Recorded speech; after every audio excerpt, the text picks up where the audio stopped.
I would probably not be able to have anybody hire me to represent them if somebody gave $1 billion to the schools and the state of Kansas didn't fund it. But our problem is, the reality, the state of Kansas did not fund the schools. They cut it $511 million. They instituted a tax cut of $2.5 billion, and they took all the resources out of the system and then stand here and plead that they can't afford to increase funding to schools.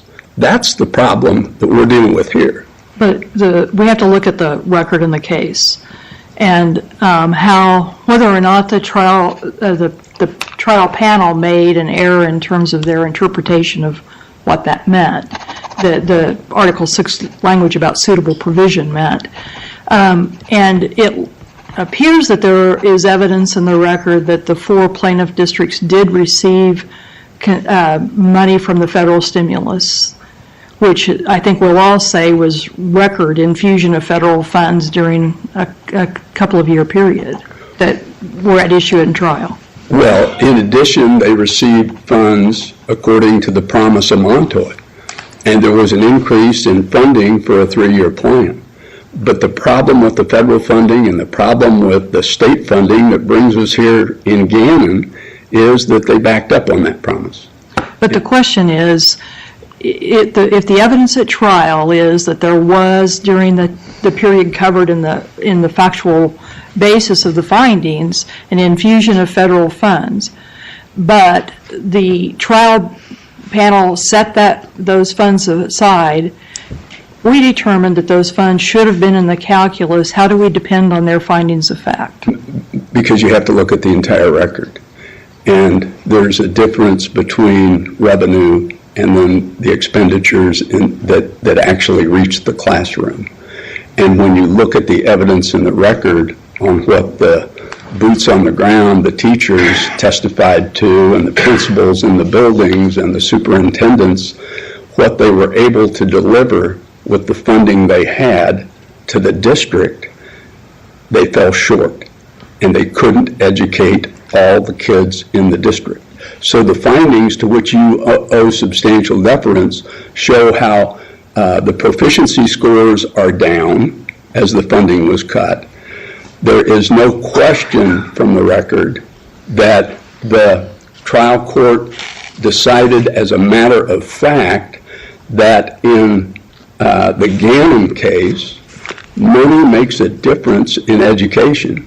They acknowledged the LPA's 1-to-1 ratio statement that $1 in yields performance, and that there's a almost direct relationship, 0.83, in terms of what investment of additional funds do in way of performance.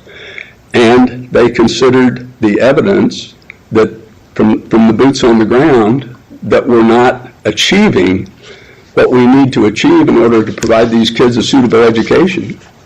And every one of those folks took the stand and looked at the Rose factors and was asked the question, are you achieving that? And the answer was, I wish we were, but we're not for all our kids. And we're not for a substantial number of our kids. So to answer your question, I think we have to isolate what revenue is, because that doesn't always go directly to the classroom, and what the findings were by the trial court, which was with regard to the money available for classroom use, it wasn't sufficient to educate all the kids. I think the disconnect that I have is between your notion that we're not performing for all kids. Let's accept that as being true. Then doesn't the remedy have to be tailored to those kids and not to all kids? In other words, why should the district court ordered the funding of the LPA study in effect? Why should the state have to pay more money for kids who are in fact receiving a suitable education as you've defined it? Because that's what the district court did. It's a rising tide in boats, and the evidence and adopted in the court's findings were the fact that not only the kids that cost more to educate free and reduced lunch, ELL kids, the minority kids. Not only those kids needed additional funding, but because of the drain of resources, in order to achieve that, you had problems with the gifted program. You had problems with delivering education to all the kids because of the lack of resources. Well, but even in your brief, you say that you agree that some Kansas students are performing well and that this case is not about those kids, it's about the kids who aren't doing well. And I'm saying accept that as true and accept that there's a constitutional violation. Doesn't the remedy have to be targeted to the constitutional violation, which would target it to the poor performing students? Yeah, and I'll stand by what we said in our briefs as well, and that is that in terms of the formula's operation, it delivers that money where it needs to be delivered. There's no question about that.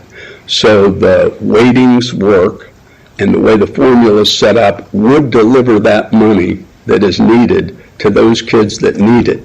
But the problem is when it is not achieving the level of funding as set forth in your cases and in Article 6, the entire system falls short, and all the kids are hurt as a result because there isn't enough money in the system. How do you respond to the question, I think it was to Mr. McAllister, that I posed about if the court, maybe it's to Mr. Chalmers, but anyway, the question I posed was if the court's going to get in the business of ordering the legislature to appropriate more money for schools, shouldn't the court also be involved with how that money is spent?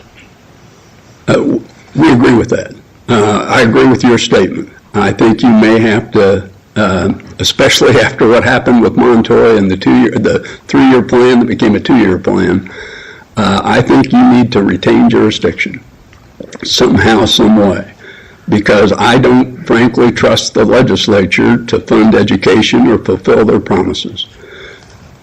That's my response to your question. With regard to the notion of the court getting involved in the level of funding, that's because Article 6 in your cases say there has to be some threshold here, and it's pretty easy to determine that because it's based on the actual cost.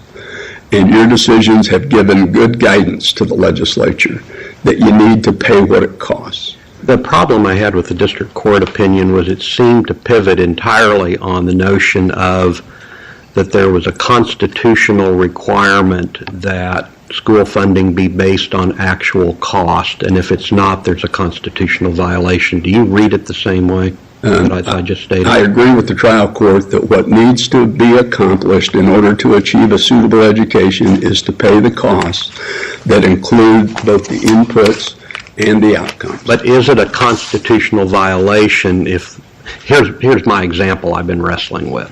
If the legislature just decided to make base state aid per pupil $100,000 and it did it just because it wanted to, no cost study, nothing, they just picked that number, has the Constitution been violated?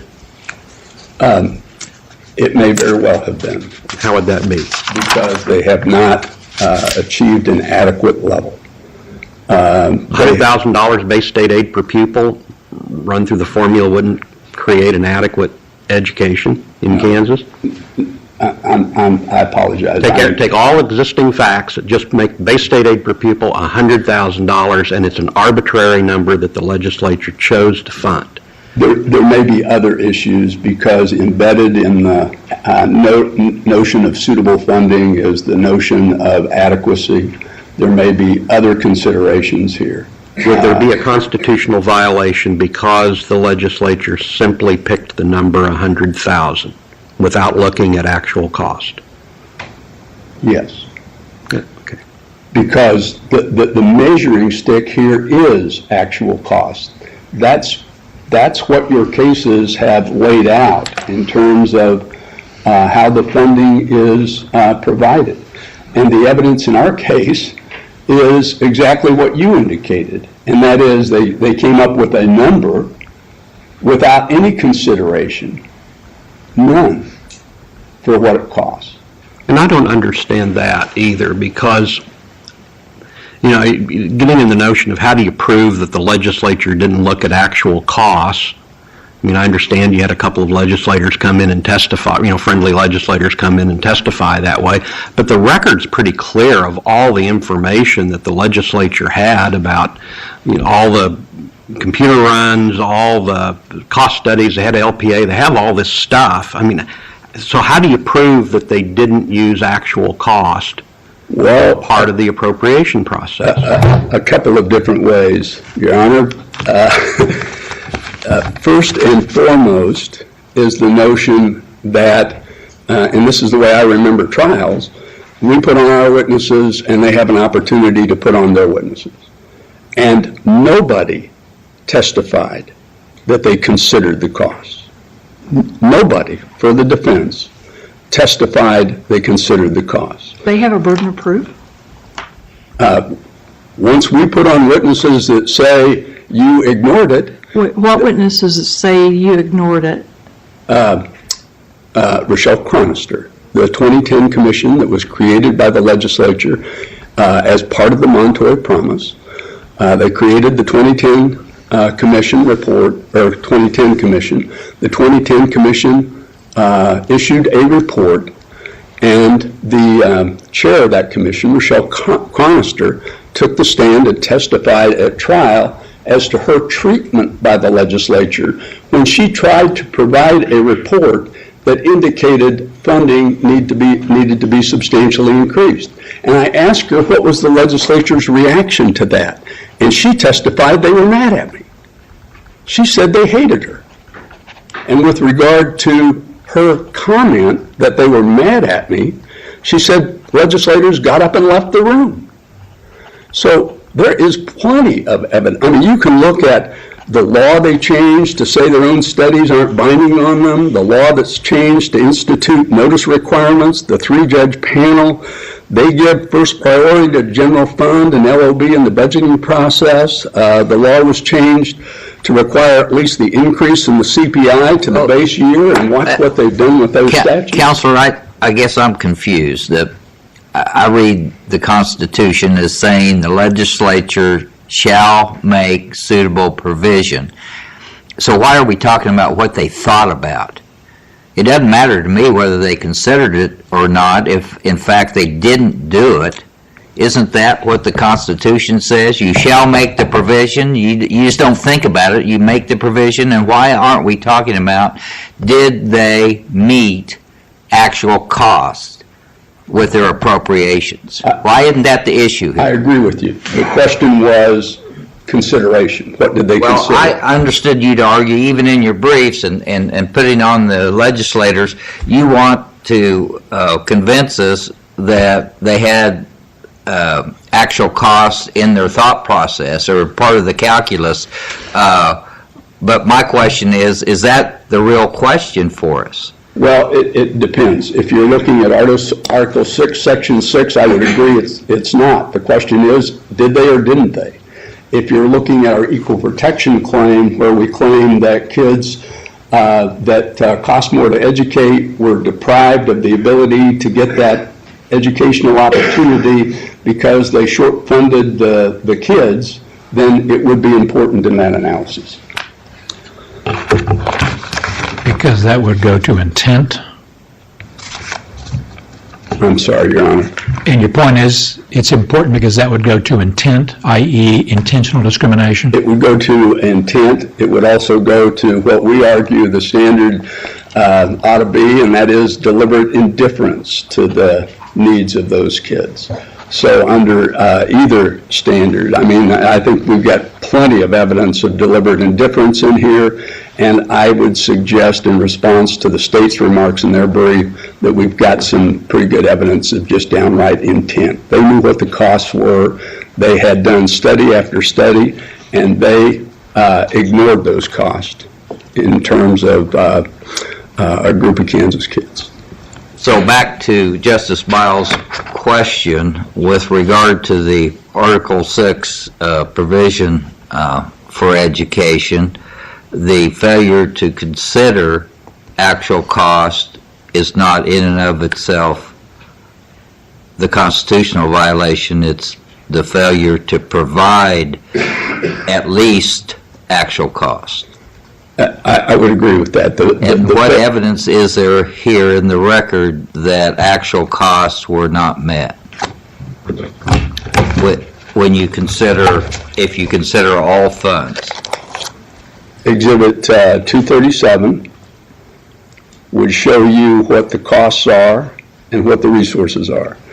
And if you listened and if you look at the findings of fact and the conclusions of law of the court, it was also undisputed that there were increasing demands on school districts in addition to the projected costs, demands that were not included in the cost study that amounted to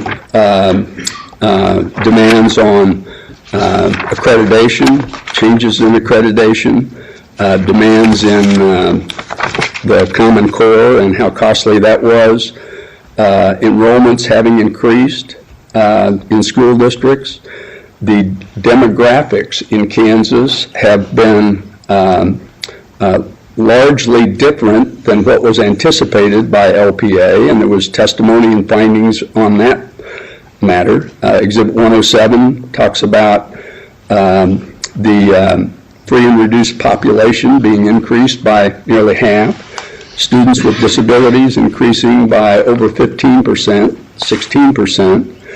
Bilingual students in our public schools are increasing nearly half, 46%. And those increasing demands are in addition to what was projected in the Augenblick and Myers LPI and LPA and the CPI studies of what it costs. And were those costs quantified? Were the costs modified? Quantified. Oh, quantified. I mean, what was the evidence of the cost? It appears that if anything, we are left with outdated studies I wouldn't say to base cost on. I wouldn't say that they're outdated at all. I would say that they're all within pretty much a ballpark on what they project the cost to be.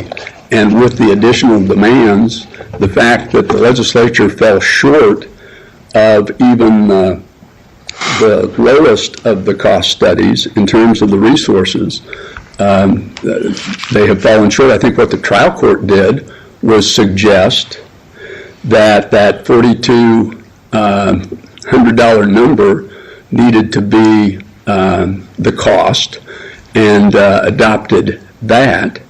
That number, we believe, as part of our appeal, is a little inconsistent with the finding they made that the actual cost was somewhere north of $4,292. But in terms of what we're asking this court to do, you have a base based on what the legislature said the number should be, based upon what the costs are as set forth in the trial court's findings. We'd like that number to be $6,000. Because of the reasons we indicated in our brief. But I would not want to see us throw another generation of Kansas kids by the wayside because we're going to have to go back and look once again at how much the cost is. We know what the cost is. The testimony from the witnesses was that we know how to do it, we just need the resources to do it. And so in terms of So we know how to do what? To educate kids to the suitable level. Okay, and that relates to the currency of the cost estimate, how? Yes. It seems to me we're all talking, and you say, well, they're all in the ballpark and on the chart, but we're all talking, you're talking about extrapolations and projections here from, as Justice Lukert said, studies that are old, as you talk on the other hand about how fast things are changing, like demographics and all these other things, which you aver have a great impact on cost. So cost is very much a moving target, and it would seem to me these studies get very outdated, and it's anybody's guess whether an extrapolation or a projection based on those is the right number. In terms of what the trial court found, in terms of the evidence, the 4292 number is the number they determined would provide for the actual cost. That's I may have said the number wrong, but it's, but at any rate, that 4,000 It's 4492. Thank you, Your Honor. 4492 was the number. We say it's higher than that based upon the evidence. And I don't mean to interrupt, Judge Stutzman, but is that the floor that we're talking about? We've asked, what is the floor for this court to address the Article 6 compliance? Is 4492 the floor? 4492 would be the floor according to the trial court. According to our appeal, it would be $6,000. So anything short of $6,000, we should make some sort of determination and get involved in this determination in terms of constitutionality. I would say anything short of 4992. Mr. Ribb, could you address the factors that we have adopted from Baker versus Carr on non-justiciability, and in particular the second and third factors, which I feel like this discussion that we've been having kind of demonstrates that there may be a problem there, and that's what the state has argued, and that is the second factor is a lack of judicially discoverable and manageable standards for resolving the issue. And I think what we're talking about here is we just don't seem to have any, even if we can discover a standard, it's not necessarily manageable. And then the third factor is the impossibility of deciding without an initial policy determination of a kind clearly for non-judicial discretion. And isn't that what we're talking about when we're talking about this base? What is this base? And isn't that base something that the Constitution doesn't specify, and certainly not a decision for us to make? Could you address those two factors in particular with respect to non-justiciability? And I'm going to sound like I'm not answering your question as I start here, but hang on, I'll get there.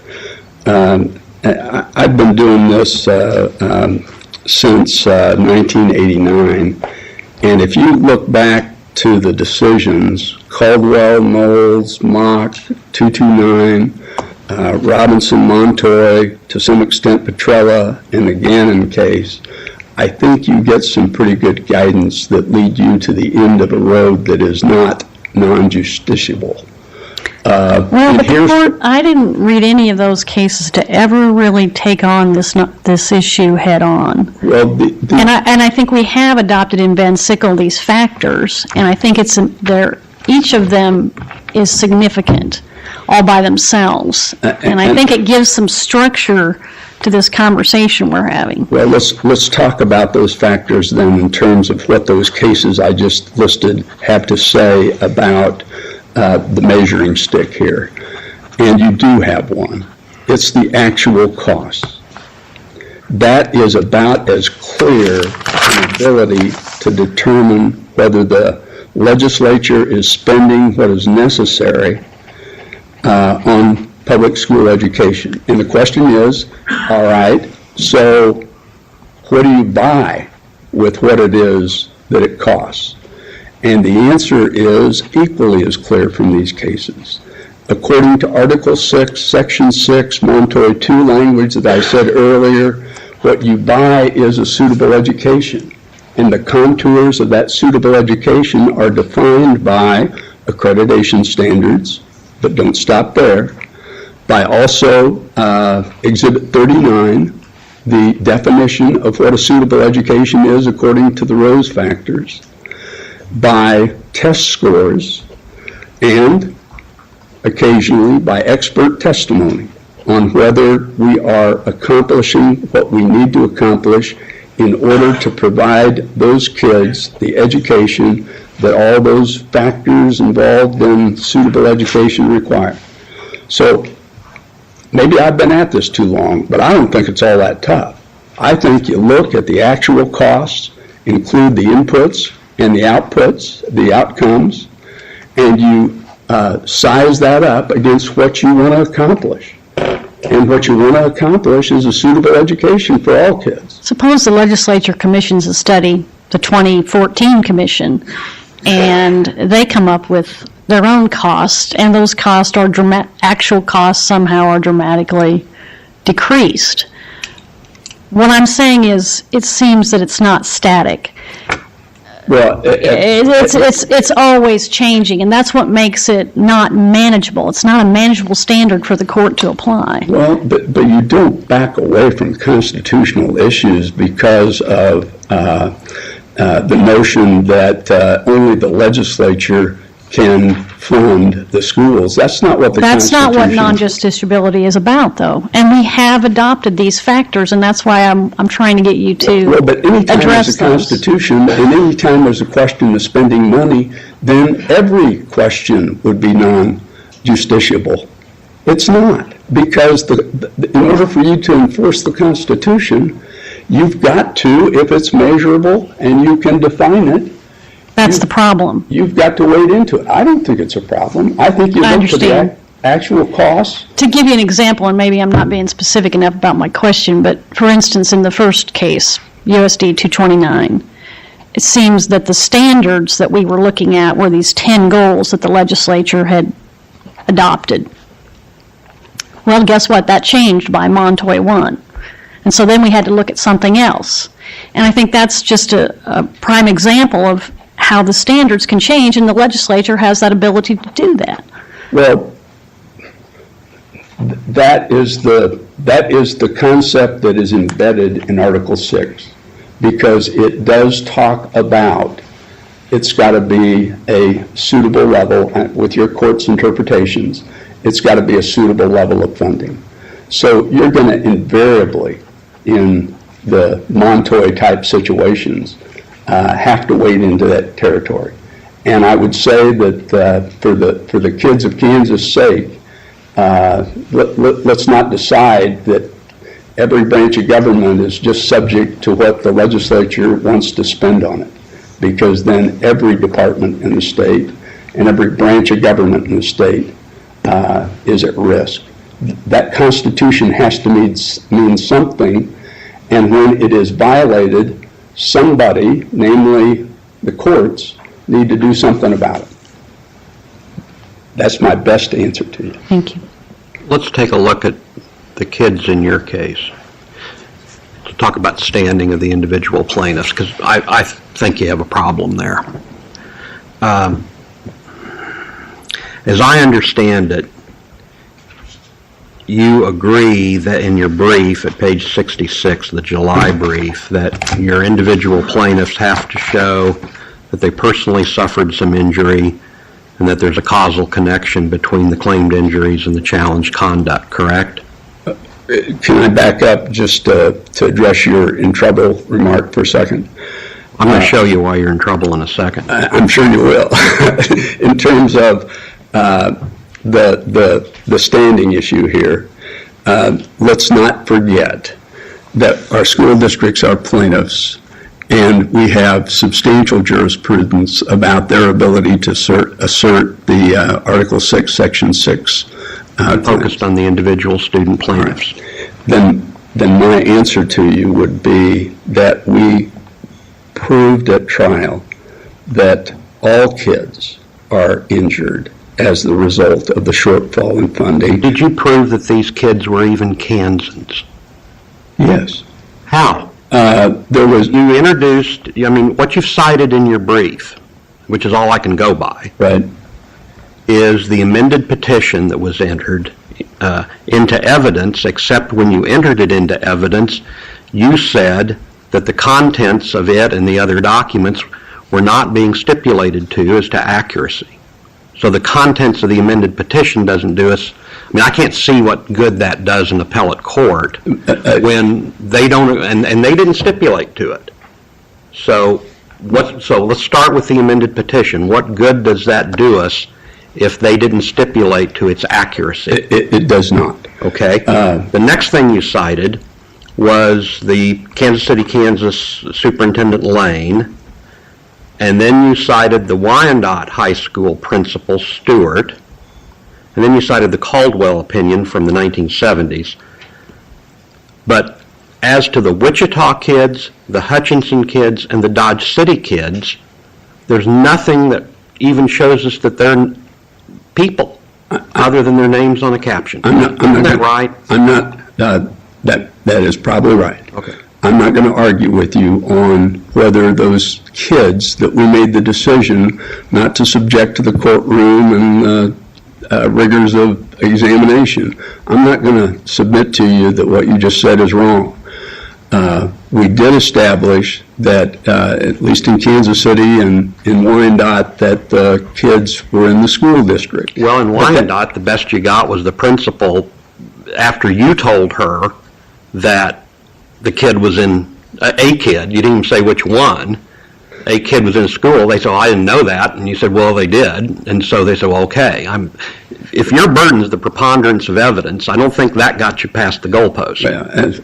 Even though I'm a credible witness, but my testimony is not evidence. Right. And what I would submit to you, that doesn't end the story on standing, because the school districts have a shared responsibility. Well, I understand. I only want to focus on the kids right now, because I think a lot of dominoes fall with the failure to have the kids in evidence, if you will. Because and in terms of Montoy, Caldwell, the other decisions in between, plaintiffs have been named and not the subject of any testimony. So I would submit to you that what the courts have said before, and I think Judge Bullock said it in Mock, and that is that these plaintiffs are representative of kids in Kansas, get you there. I also think that the school district, as an association, can assert the interest of the folks in the association, and we fully briefed that, and that's the subject of Professor McAllister's disagreement, but I would point to that as well. were you familiar with the Burrell case that I had questioned Mr. McAllister on regarding a state agency being, in other words, a low-level government entity being able to raise a constitutional challenge? Are you familiar with that case? I'm not familiar with the case, but I'm an advocate of the concept because we make that argument in our briefs. How, you rely, for your associational standing, you rely on the Hunt versus the Washington Apple Commission case, Yes. where the U.S. Supreme Court said that that agency could act as an association because it had all of the indicia of a voluntary association, including membership. How does a school district compare to that? We don't have, in that case, you had members who funded the organization rather than tax dollars. You had those members electing the board members, whereas here we have a public institution funded by tax dollars, elected by all taxpayers. So what's the comparison, and how do we get to an association, indicia of association here? Well, I see the responsibility of the school districts to provide an adequate education to their kids, and the kids being the recipient of that, to being pretty much hand in glove, and it's not the same thing. We argued the case you mentioned by way of analogy, but it is a different matter. But your test on standing is, and we can talk about the elements, but it comes down to who has a stake in the outcome and who is going to benefit from the result. And I would submit the answer to that question would be the school districts and the kids. So I would suggest to you that by analogy and by the jurisprudence of school finance cases in which there have been a number of decisions, the issue of standing has always been addressed through representative plaintiffs or school districts being able to assert those rights, that provides what we need in order to get adequate standing for the kids in the class. Was standing challenged in the cases you just talked about? I can't remember whether it was challenged in Mock or not, but in the others it was not. And Mock did not come to the appellate courts, is that right? No, that's correct. That's Judge Bullock's decision that resulted in SDF QPA. It wasn't 229. Unfortunately, some of us remember that. And I But- suspect you would. But It was not. standing for the school districts, I think, was premised on their Section 5 challenge in that case, to the local control issues. There were elements of local control. There were also elements of equal protection in Article 6, Section 6 from the Newton group of plaintiffs in that Right. case. And And that's where I would point to answer your question in terms of the stake in the action kind of argument that we are making to show standing. And am I correct that in the pretrial order in Gannon, that there was no Section 5 claim, no local control claim? There was not an element of local control, but I don't think you can read Section 6, Article 6, Section 6 in a vacuum any more than you can read the Article 2 of the Kansas Constitution in a vacuum.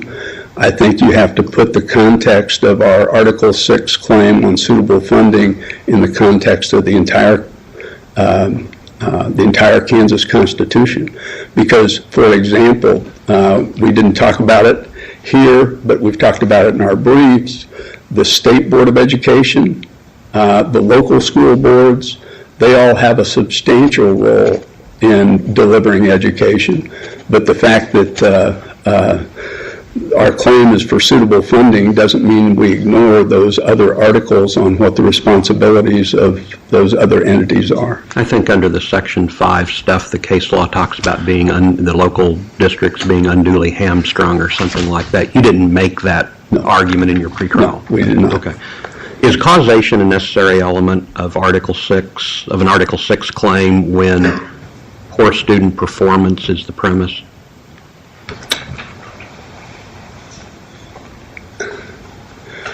I don't believe so.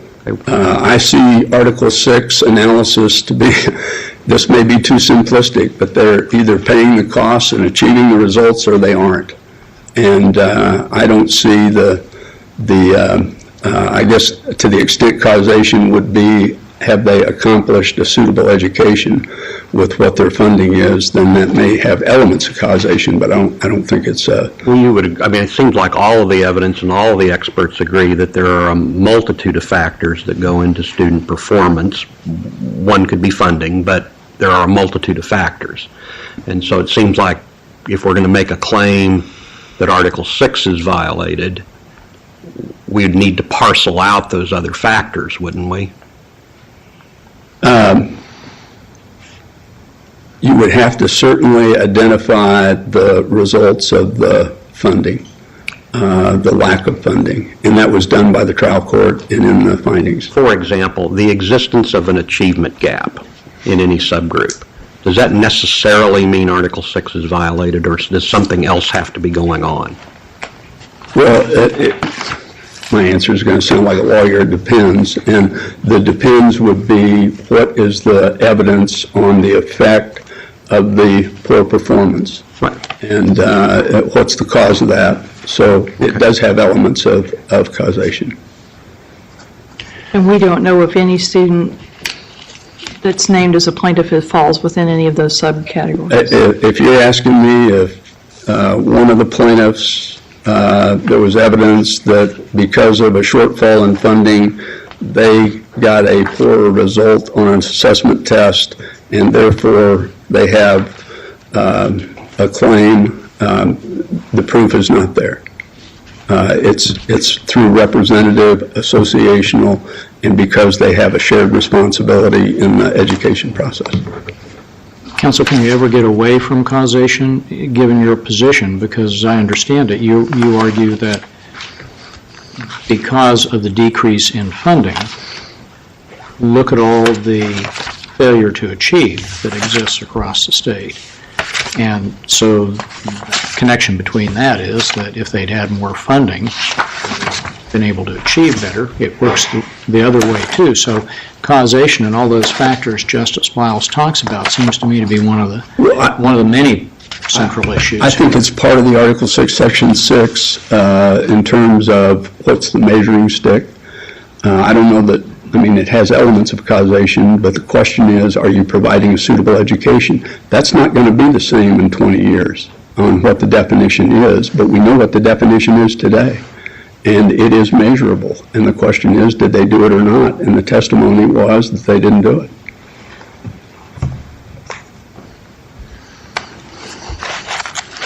But I view it from the standpoint of suitable finance is a question of, there's been discussion of rational basis and an examination of it in that context. I think the article says what it says, and that is the legislature shall, and the question is, did they?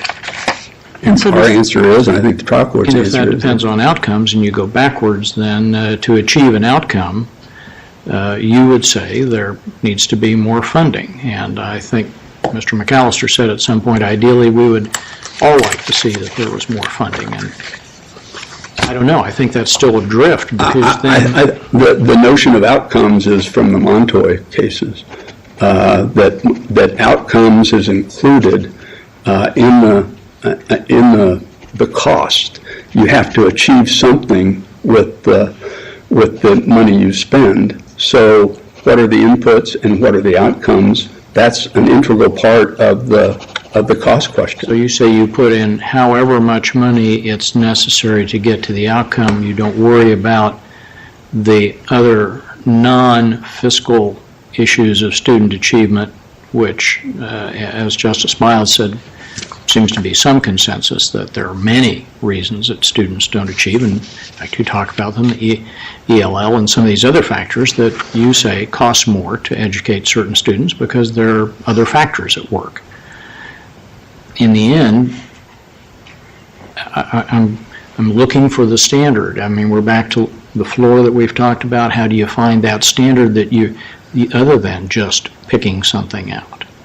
I think the standard is adequate. That's the measuring stick, as we've discussed. And you mentioned the rational, our deference to the legislature should have a we would look for whether their decision had a rational basis. Do you agree that that's the standard, how we look at it? Or as I understand your argument, you're saying their target is an exact target and they have to hit $6,000, and anything other than that, even if it might be rationally close, is not right. I think it depends on which claim you're talking about. On the Article 6, Section 6 claim, I don't think you apply a rational basis test. I think you look to what was spent and whether the actual costs of education were met, including the inputs and the outcomes, and you measure that against what is the contours of a suitable education as defined by Kansas law, by the courts and the Rose factors. Here it's convenient because they happen to be the same, the assessment scores and accreditation. And that's what you decide. It either is or it isn't. And if it isn't, they haven't met the threshold. What I think the trial court did was say, with regard to the promises of Montoy, pay at least that as the threshold, because you know that's the cost, or at least close to the cost. I don't know that we're asking the court to wade into whether it's $4,000 or $5,000, but I think the court can look at what the evidence is on terms of actual costs and whether they met that and whether the actual costs accomplished the suitable education. I asked you this 7 years ago, and I'm still not sure I have an answer or whether there is an answer, but we've had now 40 or 50 years of ongoing litigation regarding the Constitution and school finance, maybe longer than that. And I'm wondering, is there an end in sight to these cases? And it gets to Justice Moritz's observation about Baker versus Carr. We really have never tackled the justiciability questions as it relates to this type of case. And do those factors come into play, especially the factors 2 and 3 that she cited too? Well, I think there is an end. And the end is when the legislature pays the actual costs. But that's constantly moving, so there's not an end game. We're talking about actual costs that was based upon the promise made 6 years ago, and now we have a different number according to you, and anything short of that brings the case. It's a constant litigious kind of question as you frame it. Well, in terms of your question and my answers, the underlying assumption is that the legislature is not going to do what it needs to do in order to pay the costs. And I don't think you can make that. So it's up to the court to determine that. And we don't shy away from addressing constitutional questions, but that question as to whether that mandate has been met is always a court question and not a policy question for the legislature to determine. Given the language of Article 6 that provides for suitable finance interpreted by this court to mean adequate, suitable education, it is absolutely a matter for the court.